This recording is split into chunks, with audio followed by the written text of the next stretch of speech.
नमस्कार, आप देख रहे हैं देश रोजाना और मैं हूं बेनजीर हाशमी। खबरों की शुरुआत करेंगे दिन भर की कुछ ताजा सुर्खियों के साथ, फिर बात करेंगे हरियाणा की खास खबरों की। पश्चिम बंगाल के संदेश खाली जा रहे बीजेपी के प्रतिनिधिमंडल को बीच रास्ते में रोका गया, जिस पर जमकर हुआ हंगामा। अंकित सक्सेना मर्डर केस में 3 दोषियों को उम्र कैद की सजा। साल 2018 में हुए अंकित सक्सेना मर्डर से जुड़े मामले में दिल्ली की 30 हजारी कोर्ट ने अपना फैसला सुनाया। अंकित की प्रेमिका की मां, पिता और मामा दोषी करार। धारा 370 हटाने के बाद पीएम नरेंद्र मोदी श्रीनगर की यात्रा पर। पीएम ने कहा, कश्मीर केवल क्षेत्र नहीं बल्कि भारत का ऊंचा मस्तक है। श्रीनगर में बख्शी स्टेडियम में बोले पीएम मोदी। बढ़ते महिला अपराधों को लेकर बीजेपी पर भड़के राहुल गांधी, बोले पीड़ितों से दुश्मन जैसा बर्ताव करना उनकी आदत है। साथ ही कहा, नरेंद्र मोदी की डबल इंजन सरकार में हो रहे हैं डबल अन्याय। पंजाब एवं हरियाणा हाईकोर्ट ने किसान आंदोलनकारियों को फटकारा, कहा ये पंजाब की संस्कृति नहीं। हाईकोर्ट ने कहा, तलवार लेकर शांतिपूर्वक प्रोटेस्ट कौन करता है, ये बेहद शर्म की बात है। कानपुर में 2022 में हुई हिंसा मामले में जेल भेजे गए बिल्डर इरफान सोलंकी के घर ईडी का छापा। घर पर भारी संख्या में पुलिस बल मौजूद। अरविंद केजरीवाल ने बुलाई कैबिनेट की इमरजेंसी मीटिंग। बिजली सब्सिडी पर हो सकता है बड़ा फैसला। लोकसभा चुनाव के पहले त्रिपुरा विधानसभा के नेता प्रतिपक्ष अनिमेष देव वर्मा ने दिया इस्तीफा। बीजेपी सरकार में लेंगे मंत्री पद की शपथ। ग्रेटर नोएडा की गौर सिटी के बहुमंजिला इमारत में लगी आग। दमकल के 2 वाहन मौके पर पहुंचे। बिल्डिंग में फंसे कई लोग। यूपी में अवैध मदरसों की जांच कर रही एसआईटी ने रिपोर्ट योगी सरकार को सौंपी। एआईएमआईएम चीफ असदुद्दीन ओवैसी को श्री राम जन्मभूमि विवादित बयान मामले में इलाहाबाद हाई कोर्ट से मिली अंतरिम राहत। तो ये थी दिन भर की कुछ ताजा सुर्खियां। अब बात करते हैं हरियाणा की खास खबरों की। हरियाणा सरकार ने क्षतिपूर्ति पोर्टल से 5 एकड़ तक की फसल के नुकसान का ब्यौरा अपलोड करने की शर्त हटा दी है। दरअसल वही हाल ही में हुई ओलावृष्टि के कारण कृषि फसलों को हुए नुकसान को ध्यान में रखते हुए सरकार ने किसानों से फसलों के नुकसान के दावे प्राप्त करने के लिए क्षतिपूर्ति पोर्टल मार्च 2024 तक खोल दिया है। आपको बता दें कि बेमौसमी बारिश व ओलावृष्टि ने किसानों की कमर तोड़ दी है। वहीं राज्य के हिसार, भिवानी, कुरुक्षेत्र, अंबाला और सोनीपत में सबसे ज्यादा नुकसान हुआ है।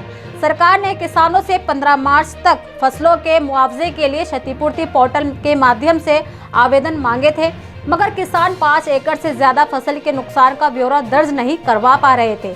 हालांकि अब विभिन्न क्षेत्रों से प्राप्त अभ्यावेदनों पर विचार करते हुए और अन्य समस्याओं पर विचार करने के बाद सरकार ने पोर्टल से क्षति क्षेत्र के पंजीकरण पर 5 एकड़ की सीमा को हटा दिया है।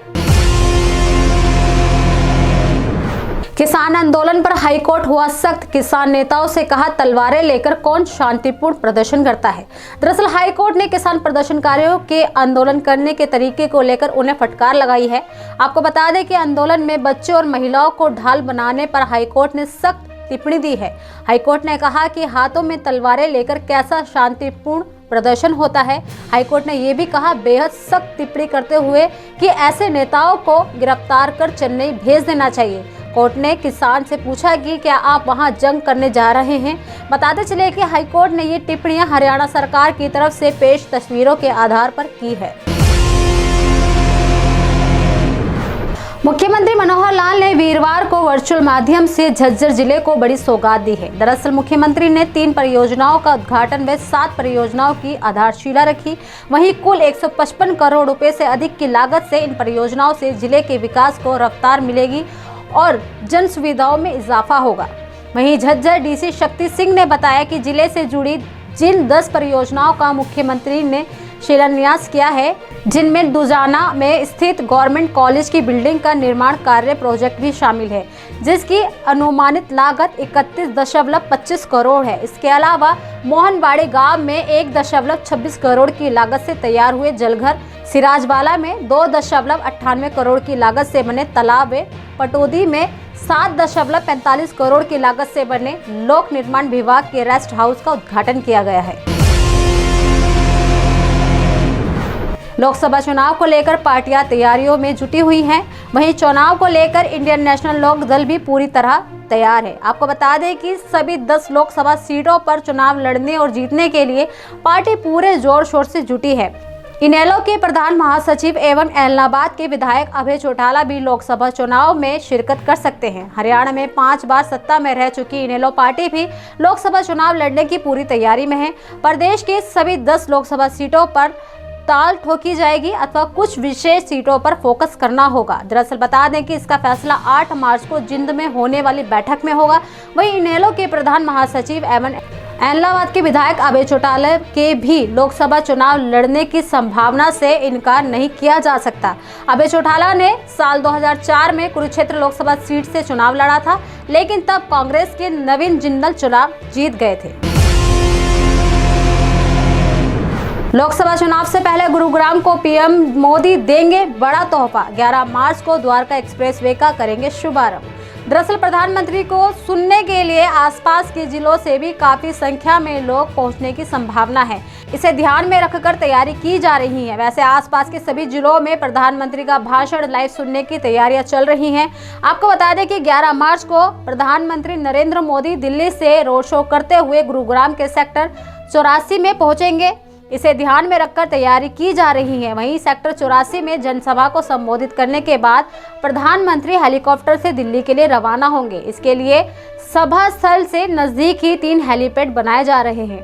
तैयारी में किसी भी स्तर पर कमी न रह जाए, इसके लिए व्यवस्था को बेहतर बनाने के लिए जिले के अधिकतर अधिकारियों की ड्यूटी लगा दी गई है। इसके अलावा बाहर के जिलों में तैनात 8 वरिष्ठ IAS अधिकारी की भी जिम्मेदारी लगाई गई है। तो ये थी दिन भर की कुछ ताज़ा सुर्खियों के साथ हरियाणा की खास खबरें। कल फिर होगी मुलाकात ऐसी ही कुछ ताज़ा खबरों के साथ। तब तक के लिए बने रहिए हमारे साथ और देखते रहिए देश रोजाना। नमस्कार। हमारे साथ जुड़े रहने के लिए देखते रहिए देश रोजाना का YouTube चैनल सब्सक्राइब कीजिए। साथ ही देश रोजाना की खबरें सबसे पहले देखने के लिए प्रेस कीजिए बेल आइकन।